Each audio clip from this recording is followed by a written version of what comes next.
கணபதி வந்தாரே.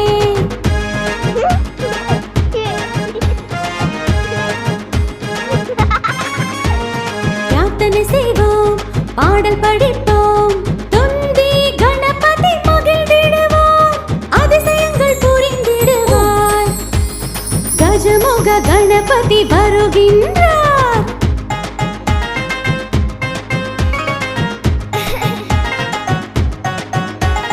1 2 3 4 கணபதியின் துதியை பாடு. 1 2 3 4 கணபதியின் துதியை பாடு.